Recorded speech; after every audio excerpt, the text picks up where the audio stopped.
The world education research institute Bihar Patna, institute of electro homeopathic चिकित्सा विज्ञान और अनुसंधान केंद्र में आज डायग्नोसिस क्लास बीमारी के ऊपर इलेक्ट्रो होम्योपैथिक की मेडिसिन कौन सी है, इसकी कमेंट के आधार पर कोई चिकित्सकों ने, बहुत सारे चिकित्सकों ने जो है कमेंट किया था। एक चिकित्सक ने फोन लगा करके मुझसे कल ही कहा, तो उसके आधार पर आज अर्टिकेरिया क्यों होती है, जुलपुत्ती, पित्त की उछलना, इस स्किन में जो है इचिंग होना पूरा, और इस तरीके की जितनी भी समस्याएं होती है, इस समस्याओं का प्रॉपर वे में इलाज, बहुत सारे लोग सिट्रीजिन खा करके और प्रेडनिसोलोन को खा करके अपने आप को बाइलेंस किए हुए हैं, और वैसे लोगों की प्रॉपर वे में ट्रीटमेंट नहीं हो पा रही है, और बहुत दिन से भी लोग परेशान हैं, और न्यू लोग भी इस बीमारी से परेशान रहते हैं। अब ऐसे लोगों की समस्याओं के समाधान के लिए, रोग के निदान करने के लिए इलेक्ट्रो होम्योपैथिक की कौन सी दवा है जो कि 100% उनको ठीक कर दे। चूंकि जो मेडिसिन एलोपैथ में वो ले रहे हैं, उनके फ्लूइड को, उनके रस रक्त को, उनके बॉडी को बैलेंस नहीं कर पा रहा। क्या नहीं कर पा रहा है? प्रॉपर वे में उनके बॉडी के जो इम्यूनिटी सिस्टम है, जो शरीर की प्रतिरोधक क्षमता जिसको बोलते हैं, वो प्रॉपर वे में सही नहीं हो पा रही है। उसके सारे के सारे रस रक्त या जो भी सिस्टम है, सब जो है अनबैलेंस है। किसी भी प्रकार का कोई भी उनके शरीर में हार्मोनल संतुलन नहीं है। वैसे लोगों को तत्काल राहत देने के लिए एस्ट्रॉयड की गोली एलोपैथ में दी जाती है, और एस्ट्रॉयड की गोली में आती है प्रेडनिसोलोन भी, जिसको जो है वाइसोलन के नाम से, ओमनाकोटाइल के नाम से आप लोग जानते हैं।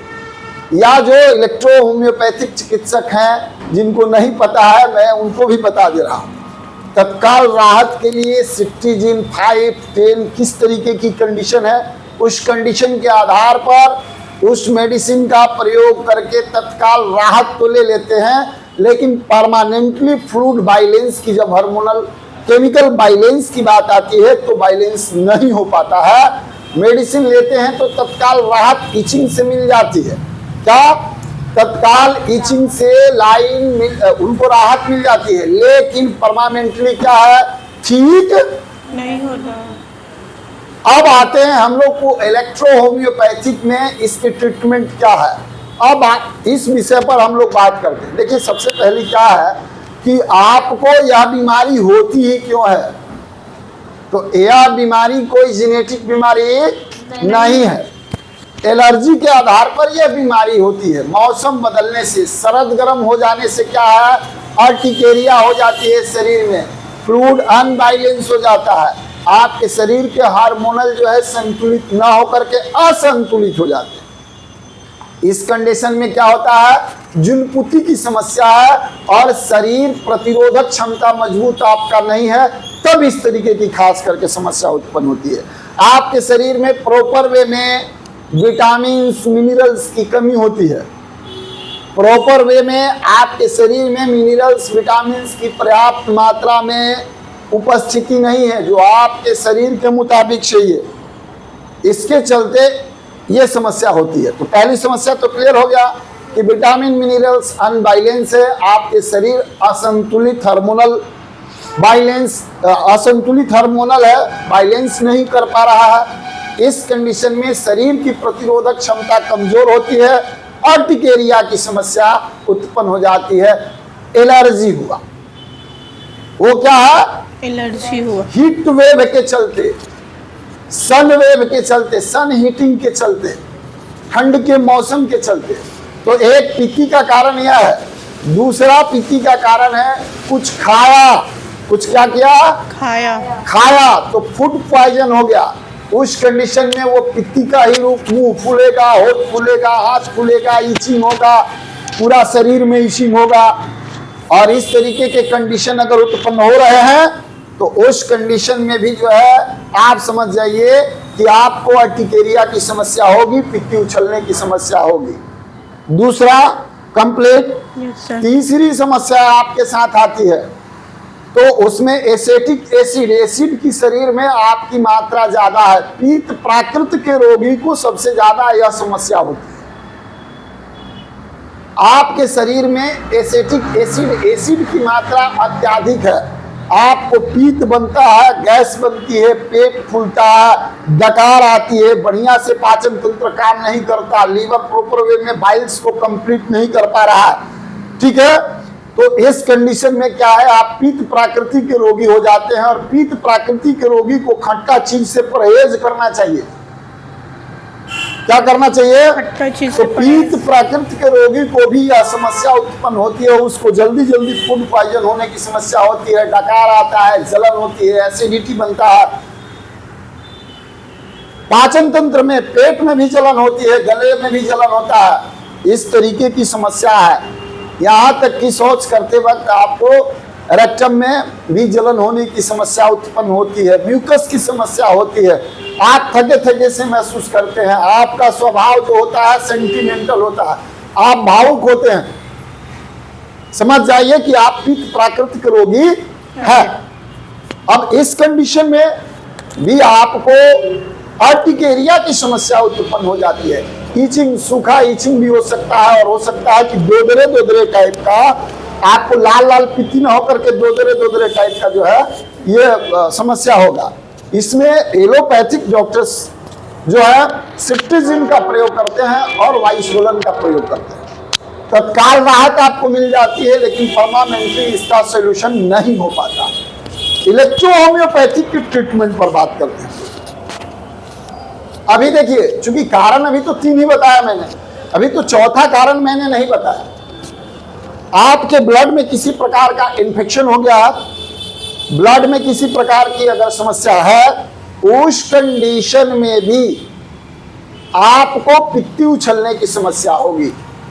और चौथा भी कंडीशन मैंने बता दिया। पांचवा जानिए, आपको पेट में वर्म्स की समस्या है। क्या है, कीड़े की समस्या। तो उपिंग वर्म हो, टेप वर्म हो, या किसी भी प्रकार की वर्म हो, उस कंडीशन में भी पित्ती उछलता है, अर्टिकेरिया की समस्या उत्पन्न होती है। किसी का कमेंट है तो आप पढ़ करके बता सकते हैं। और उस कमेंट एक सतीश सैनी जी का कमेंट है सर, खारिश, बारिश की जगह उनका खारिश लेकर आ गया है आई थिंक। हाँ। तो बारिश की वजह से बॉडी पर दाने दाने निकलना, धूप में ज़्यादा होना, इसका भी बताइए सर। बिल्कुल बिल्कुल, वही मतलब अभी वो हो गया। बरसात के समय में जो है स्किन डिजीज की समस्या, एक लाइन में बाद में बता दूंगा, ऐड कर दूंगा। हालांकि अभी जो हम लोग अर्टिकेरिया पर बात कर ले रहे हैं उसी में ऐड कर देंगे हम। सतीश जी, आपका प्रश्न जो है हमने पढ़ लिया, चूंकि अभी लाइव है तो आपके प्रश्नों का जो है हम उत्तर आपको दे रहे हैं। तो अब इस कंडीशन में, चूंकि पित्ती में मैंने 5 तरीके अभी तक बताया। क्या बताया, एलर्जी की समस्या हो, विटामिन मिनरल्स अनबैलेंस हो जाता है, फूड पॉइजनिंग की समस्या हो, वर्म्स की समस्या हो, ब्लड में किसी प्रकार का इन्फेक्शन हो, या शरीर में रस और रक्त जो है अनबैलेंस है, सही तरीके से नहीं है, कहीं ना कहीं दोष है, उस कंडीशन में भी होता है। और प्रभाव क्या है, अगर धूप के मौसम में, धूप है और ठंड है, उस कंडीशन में आदमी अगर जाता है कहीं, वहां से भी एलर्जी हो जाती है, और ये सारा इम्यूनिटी कमजोर होने पर यह समस्या उत्पन्न होती है। आपकी शरीर की प्रतिरोधक क्षमता अगर कमजोर है तो बीमारी आपको ज्यादा प्रभावित करेगी।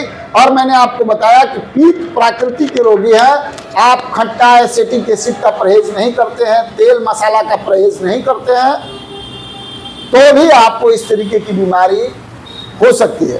कारण अभी बहुत सारे हैं, लेकिन 1 घंटा का क्लास नहीं दे सकते।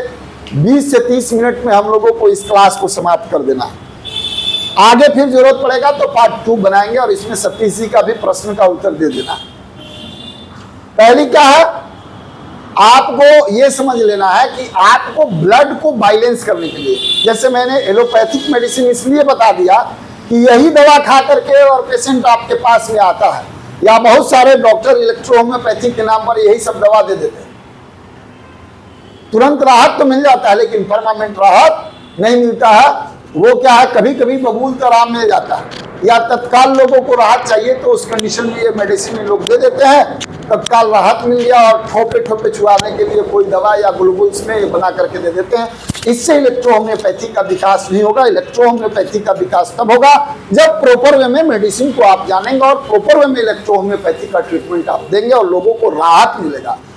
और इससे क्या होगी, आप आवश्यकता बनेंगे, और आवश्यकता जब बनेंगे तो समाज में आपकी मान मर्यादा बढ़ेगी और आपकी पूछ बढ़ेगी और आपको मान्यता के लिए लड़ना नहीं पड़ेगा, झक मार के आपके पीछे कामयाबी दौड़ेगी।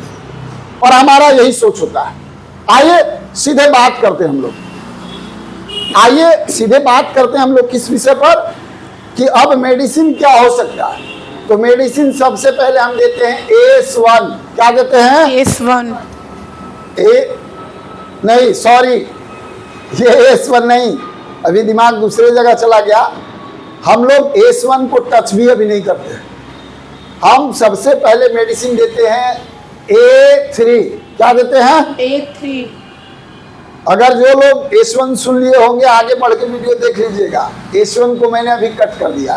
क्या किया है? AS1 को A3 ब्लड को क्या करते हैं हम? प्यूरिफाई करने की बात कर रहे हैं। अगर फूड पॉइजनिंग का भी स्थिति है, गैस का भी समस्या अगर बना हुआ है, उस कंडीशन में उसकी पासिंग, कॉन्स्टिपेशन की भी समस्या पेशेंट को रहती है, तो A10।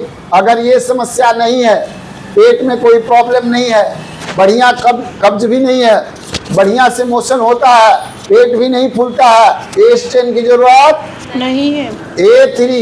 A3 के साथ साथ हम लोग मेडिसिन देते हैं L1। इसको देते हैं L1 ब्लड और लिम्स को सिर्फ प्यूरिफाई कर देते हैं। क्या करते हैं? प्यूरिफाई कर देते हैं। दूसरी मेडिसिन की जरूरत ही नहीं है, बस 2 मेडिसिन दीजिए। प्रैक्टिकल किया हुआ है। आपके पास पेशेंट आया है, ज्यादा इसी से परेशान है, उस कंडीशन में तत्काल आधे घंटे के अंदर राहत दिलाने के लिए डाइल्यूशन अगर प्रयोग करते हैं तो 30 दीजिए। उससे भी ज्यादा अगर क्रोनिक डिजीज है पेशेंट को और अभी इचिंग से पूरा एकदम परेशान है, डायरेक्ट LM दीजिए।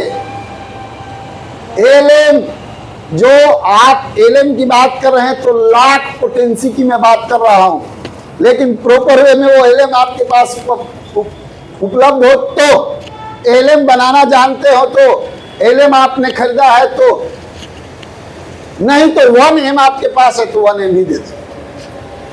1M की 4 से 5 बूंद दे दीजिए। पेशेंट को दवा खाते के साथ 10 मिनट के अंदर रिलीव। कौन सी मेडिसिन बताया मैंने? L1 और A3।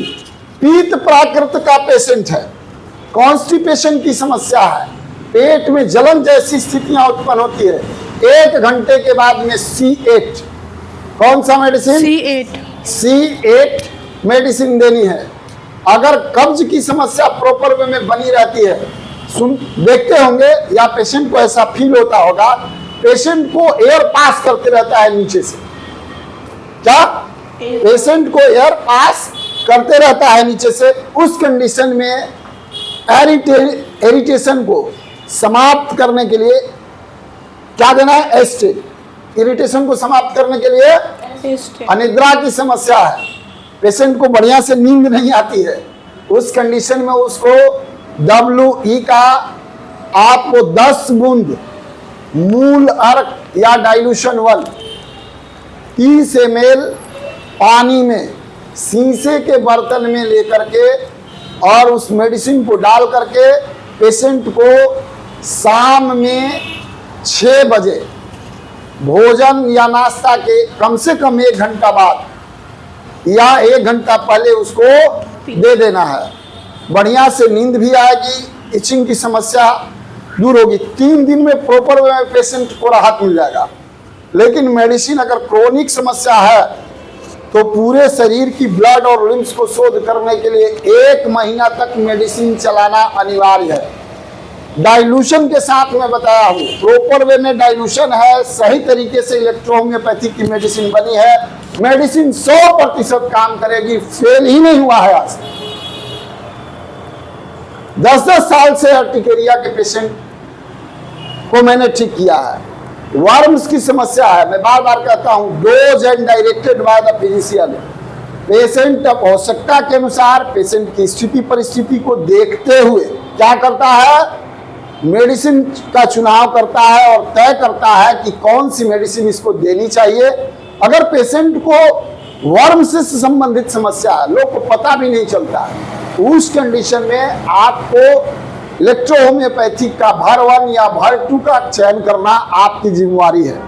पेशेंट को ऐसे ही सूखी, जैसे इन्होंने बोला कि सर बरसात के मौसम में अगर किसी को फुंसी हो जाती है, इचिंग की समस्या होने लगती है, उस कंडीशन में क्या देना चाहिए आपको? उस कंडीशन में S1 और F1 का एक घोल बनाइए, C1 का एक कॉम्बिनेशन बना लीजिए। S1 F1 और C1 एक कॉम्बिनेशन अलग हो गया, F1 S1 और C1। 1 घंटे के बाद S5 C5 S5 C5 का घोल बना लेना है। सड़ा हुआ है अगर इचिंग हो रही है और उसमें से पीप टाइप का निकलता है, उस कंडीशन में मेडिसिन आपको देनी है GE। सूखा हुआ है, उस कंडीशन में मेडिसिन आपको देनी है BE। सड़ा हुआ है या उसमें से पक करके मवाद टाइप के भी आ रहे हैं, उस कंडीशन में GE, और सूखा हुआ है उस कंडीशन में BE का प्रयोग करिए। देखिए मेडिसिन देते के साथ कितना राहत मिलता है। मेडिसिन प्रॉपर वे में, चूंकि ये ब्लड एंड लिम्स अनबैलेंस होने के चलते ऐसी समस्या हो जाती है, एलर्जी हो जाता है। मेडिसिन जिस तरीके से मैंने बताया उस तरीके से अगर प्रॉपर वे में आप सब प्रैक्टिस करेंगे, प्रॉपर मेडिसिन लेकर के, सोच समझ करके, इलेक्ट्रोहोम्योपैथिक दवा जादू की तरह काम करता है। आपके शरीर की प्रतिरोधक क्षमता को क्या करेगा? मजबूत करेगा। हार्मोनल डिसऑर्डर जो है, जो अनबैलेंस हो गया, उसको क्या करेगा? बैलेंस करेगा। यह न बढ़ाता है और ना ही घटाता है, क्या करता है? बैलेंस करता है। इलेक्ट्रोहोम्योपैथिक की मेडिसिन आपके शरीर के जो फ्लूइड्स हैं, जो भी फ्लूइड्स, उस फ्लूइड्स को क्या करता है? स्वच्छ बनाता है, बैलेंस करता है। चूंकि आपको जितने की जरूरत है उतना ही देता है, उससे अधिक नहीं देता है, और बाद बाकी बचा हुआ फ्लूइड्स को क्या करता है? एजिक्ट करता है, बाहर निकाल के फेंक देता है। अब बात तो क्लियर हो गया, ये तो समझ में आ गई। तो हमको लगता है कि अर्टिकेरिया से संबंधित, स्किन से संबंधित अगर आपकी जो समस्या थी, वो समस्या का समाधान हमने आपको बताया। प्रैक्टिस करिए। फिर नए तरीके का भी इसमें कोई डायग्नोसिस आ गया कि सर इस तरीके से हो गया है, आप हमसे संपर्क करिए, हम आपको मदद करने का प्रयास करेंगे। एक चीज और, इलेक्ट्रोहोम्योपैथिक का मेरा इंस्टीट्यूट बनारस में ओपन होने जा रहा है। बनारस में TWER का इलेक्ट्रोहोम्योपैथिक इंस्टीट्यूट OPD ओपन हो रहा है। जो लोग इलेक्ट्रोहोम्योपैथिक के अच्छे जानकार हैं, अच्छे डिग्री होल्डर हैं, वैसे लोग वहाँ के प्रिंसिपल के लिए हमारे पास आवेदन कर सकते हैं, हमसे बात कर सकते हैं।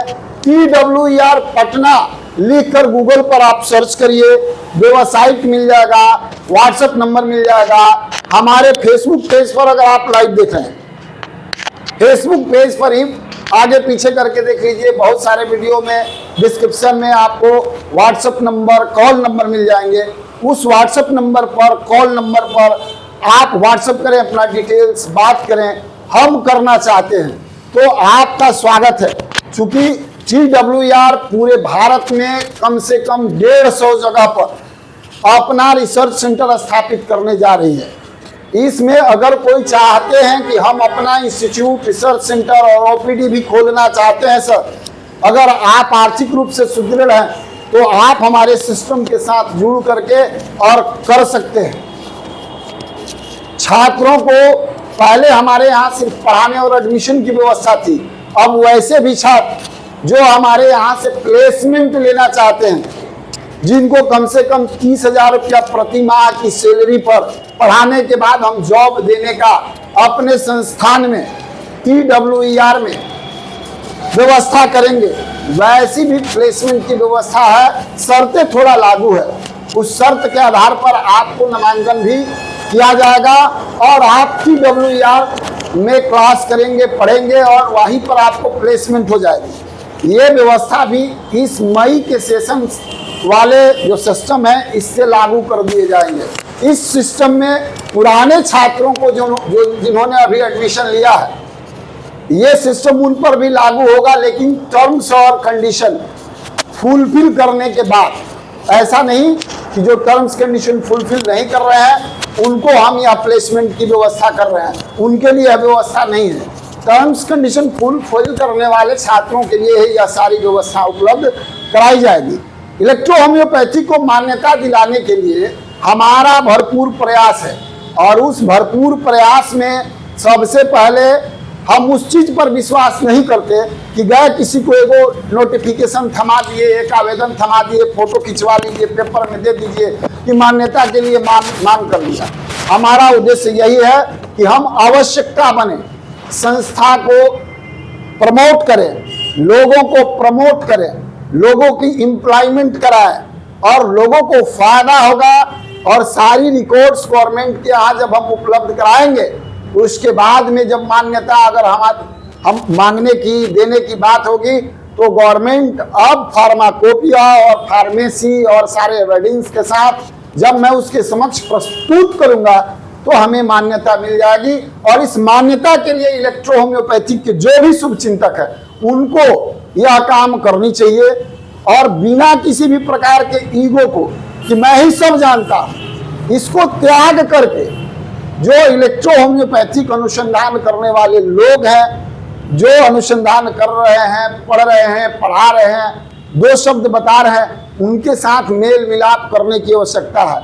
बहुत सारे लोगों में कमियां भी है। कोई अगर जूनियर चिकित्सक या कोई चिकित्सक एक दूसरे को अप्रोच करता है तो उसको ऐसा लगता है कि अरे यार आपने क्यों किया, मैं बहुत बड़ा हूँ, मैं ये। बहुत सारे लोग तो कहते हैं कि मैं वरिष्ठ, अपने भाषण में बोल देते हैं, अपने स्टेटमेंट में बोलता है वरिष्ठ जो है चिकित्सक, मैं वरिष्ठ चिकित्सक फलाना। अरे भाई आप वरिष्ठ, अपने से वरिष्ठ कहना, अपने से डॉक्टर कहना, अपने से बड़ा आदमी कहना अच्छी बात नहीं है। लोग आपको वरिष्ठ कहे, अपने आप को अगर मैं कहूं कि मैं डॉक्टर मिथिलेश चौबे वरिष्ठ चिकित्सक अनुसंधान करता, ये कितनी गंदी बात है। हम अपनी प्रतिभा को आपके समक्ष रखेंगे और लोग कहेंगे कि हम वरिष्ठ हैं या नहीं, तो महत्व होती है। हम अपने मुंह से कोई कुछ भी बोल दे, ऐसा नहीं चलने वाला है। सब लोग त्यागें अपनी मन की जो ईर्ष्या, द्वेष, उसको त्याग करके इलेक्ट्रो होम्योपैथी को बढ़ावा देने के लिए काम करें। हमसे एक बहुत अच्छे HN लाल श्रीवास्तव करके कोई है, सर से बात हुई थी टेलीफोन पर। वो शायद गोरखपुर शायद एरिया से हैं। उनसे बात हुआ, बहुत अच्छा लगा, बहुत खुशी हुई। उन्होंने कहा कि सर मैं बहुत दिन से लगा हुआ हूं और आपने जो बात कहा है इलेक्ट्रो होम्योपैथिक चिकित्सा को मान्यता दिलाने से संबंधित, वो बहुत अच्छी लगी हमको बात। और आप जो कर रहे हैं उसको करिए। बहुत सारे पुराने वैसे लोग हैं जो पोष मानने वाले नहीं हैं, वो अपनी अपनी बात, अपनी अपनी भाषा भिन्न भिन्न रूप में प्रकट करते रहेंगे। आपका काम है करना है, आप करते रहिए, हमारा सहयोग मिलेगा। तो मैं तहे दिल से शुक्रगुजार हूं वैसे उन सर का, दिल से आभार प्रकट करता हूं कि कम से कम उनका उम्र 70-75 साल है, उन्होंने अपने युवा से बताया, कम से कम उनके दिल में मेरे प्रति, मेरे ये जो काम है इसके प्रति उनकी जो है अच्छी सोच और मंशा रही, जिसके चलते उन्होंने इस काम को देखा फेसबुक के माध्यम से और सराहने का काम किया। तो तहे दिल से मैं शुक्रगुजार हूं। जो भी सीनियर है उन सभी लोगों को मैं तहे दिल से आभार प्रकट करता हूं और स्वागत करता हूं कि वास्तव में अगर सिस्टमेटिक काम करनी है आइए किया जाए। या जो नौजवान हैं जो रिसर्च में लगे हुए हैं उनसे भी मैं कहूंगा कि आप आइए, इलेक्ट्रो होम्योपैथिक चिकित्सा विज्ञान अनुसंधान केंद्र को आगे बढ़ाया जाए। मिल करके आगे बढ़ाया जाए। आप क्या कर रहे हैं, कैसे क्लिनिक चला रहे हैं, उससे कोई मतलब नहीं है। अब आते हैं हम लोग, हमारी बनारस में TWR का OPD ओपन होने जा रहा है। आप अगर चाहते हैं जुड़ना तो जुड़िए। अगले महीने में हमारी संस्थान का ओपनिंग होगा, एडमिशन भी होगा और बहुत सारे OPD में केस वगैरह भी देखे जाएंगे और बहुत सारे छात्रों को प्लेसमेंट देने की भी बात वहां से की जाएगी। मिलते हैं अगले वीडियो में, अगले क्लास में, अगले सब्जेक्ट को लेकर, अगले विषय को लेकर के, और फिर बात करेंगे हम इलेक्ट्रोहोम्योपैथी के अगले अध्याय पर। बाद बाकी अगर आप क्लास करना चाहते हैं, नामांकन कराना चाहते हैं तो एडमिशन ओपन है। आप इलेक्ट्रोहोम्योपैथी का क्लास करिए, नामांकन जो है आप कराइए और हमारे यहाँ प्रॉपर वे में क्लास लीजिए। हमारे यहाँ प्रॉपर वे में क्लास चलाई जाती है। जय हिंद, जय भारत, जय इलेक्ट्रोहोम्योपैथिक